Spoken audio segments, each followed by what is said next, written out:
इस तत्व को जो जान लेता है कि मैं लौकिक नहीं हूँ, मैं अलौकिक हूँ, और मैं क्या करना चाहता हूँ, मैं क्यों इस पृथ्वी पर आता हूँ, ये सब चीज़ें जो मनुष्य जान लेता है, मुझे तत्व से समझ लेता है, ऐसे जो मनुष्य होते हैं, पहले भी ऐसे लोग हुए हैं जिनके राग, भय और क्रोध सर्वथा नष्ट हो गए, क्योंकि वो जान गए हैं कि ईश्वर जो है वो लौकिक नहीं है, अलौकिक है, इसलिए मैं भी लौकिक नहीं हूँ, अलौकिक हूँ।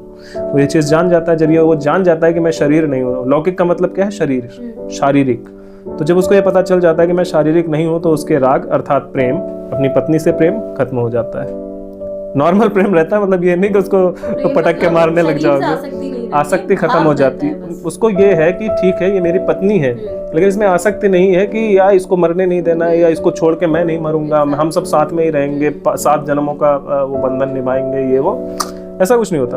वो जानता है कि ये मेरी पत्नी है, मैं इसके साथ हूँ, और जब तक हूँ, और जब तक ये है तब तक मेरी जिम्मेदारी है कि मैं इसका पूरा ध्यान रखूं, इसके साथ प्रेम पूर्वक जीवन बिताऊं। लेकिन जब इसका समय आ जाएगा तो फिर मैं इसके पीछे बैठ के ये नहीं कि मैं उसकी वो क्या बोलते हैं उसको, भगवान को क्वेश्चन करूंगा, इन्होंने मेरी पत्नी ले ली, मेरा परिवार ले लिया, मेरे बच्चे छीन लिए, या मैं उसके चक्कर में रोता ही रहूं।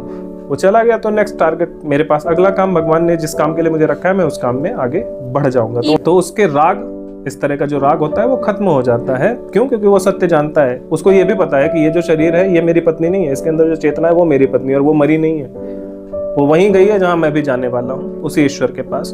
तो इसलिए वो वेट करता है कि ठीक है, जिस दिन मुझे इस शरीर से मुक्ति होगी मैं तो उसी के पास जाने वाला हूँ। तो उसका राग खत्म हो जाता है शरीर से, उसका राग ईश्वर से हो जाता है, क्योंकि वो पत्नी भी ईश्वर में ही मिलने वाली है और वो स्वयं भी ईश्वर में ही बाद में मिलने वाला है। तो उसका राग खत्म हो जा चुका होता है।